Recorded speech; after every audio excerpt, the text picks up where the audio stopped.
Musk. What is that? No, the one of Twitter. Elon Musk. Elon Musk. I must educate Elon Musk. Why must I educate Elon Musk? He looks like an illiterate. The only thing that protects him is his white skin. Elon Musk took to X, formerly Twitter, on Sunday to post a bold and controversial statement demanding immediate sanctions for Malema and the declaration of him as an international criminal. The post ignited a firestorm of reactions, with economic freedom fighters, EFF, leader Julius Malema delivering a scathing response that has left many stunned. Malema did not hold back, firing back at Musk with a blistering retort on his X account. He labelled Musk a typical spoiled brat and a direct beneficiary of apartheid whiteness.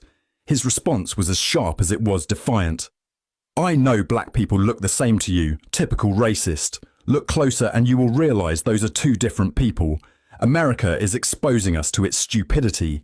I don't care about your sanctions. I will never stop fighting for black people to be equal to white people. And if that makes me an international criminal, I am proud to be one." The EFF quickly jumped to Malema's defence, releasing a blistering statement in response to Musk's remarks. The party dismissed Musk's call for sanctions as part of a broader pattern of hysteria in the United States, and accused him of meddling in global politics despite being nothing more than a businessman. Musk, the owner of X, Tesla, SpaceX and Starlink, has been described by the EFF as a global billionaire maniac who believes he has the right to dictate the political affairs of sovereign nations. The party accused him of using his grotesque wealth to push a capitalist agenda and undermine African leadership. In their statement, the EFF condemned the characterization of Malema as genocidal, calling it a deliberate distortion meant to discredit his fight against Western imperialism. The misconception and mischaracterization of the president of the EFF as genocidal is a sideshow that seeks to undermine the ideas which he represents, the party stated. The EFF further accused Musk of being part of a global capitalist network that seeks to silence voices advocating for economic liberation in Africa. The party made it clear that it would not be intimidated by Musk or his allies, particularly right-wing groups in South Africa. In a direct rebuke, the EFF did not mince words. The party told Musk and his supporters to collectively go to hell and reiterated its stance on radical economic transformation, particularly land expropriation without compensation. The EFF also issued a stern warning regarding Musk's business interests in South Africa.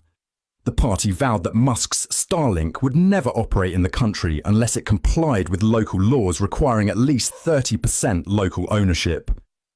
The EFF denounced Musk's alleged interference in South African affairs, labelling him an imperialist seeking to destabilise the country's economic and political sovereignty. The party called on progressive nations, including Russia, China, India and other African states, to reject Musk's enterprises, accusing him of weaponizing his influence for personal gain. Elon Musk has captured the presidency of the USA and has weaponized his office as an instrument to pursue his business interests globally, the statement declared, urging nations to push back against Musk's nefarious influence. The EFF concluded by reaffirming its commitment to resisting imperialist forces, warning that it would never submit to pressure from figures like Musk. The EFF will not be cowed into submission, retreat, nor capitulation from its principled and unwavering commitment to confront imperialism and its surrogates like Elon Musk anywhere and everywhere it raises its ugly head, the statement read. Musk's comments come amid heightened tensions between South Africa and the United States, particularly following remarks by former US President Donald Trump. On February the 3rd, Trump threatened to cut funding to South Africa, citing concerns over land expropriation policies. He alleged, without evidence, that the South African government was illegally confiscating land from certain groups, calling it a massive human rights violation. South Africa is confiscating land and treating certain classes of people very badly. It is a bad situation that the radical left media doesn't want to so much as mention. A massive human rights violation, at a minimum, is happening for all to see, Trump posted on Truth Social. He went further, declaring, "The United States won't stand for it, we will act." Also, I will be cutting off all future funding to South Africa until a full investigation of this situation has been completed.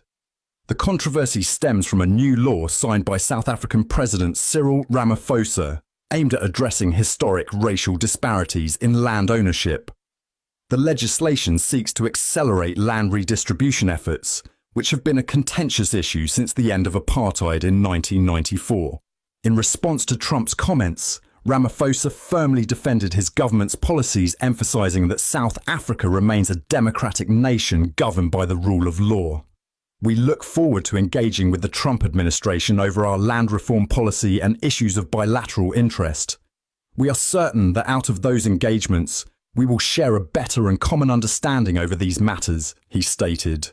Ramaphosa dismissed allegations of land confiscation, insisting that all policies are guided by constitutional principles.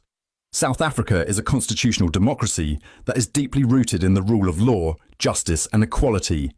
The South African government has not confiscated any land, he asserted. The ongoing feud between Musk, Malema and the EFF highlights the deepening ideological battle between Africa's political movements and global corporate elites.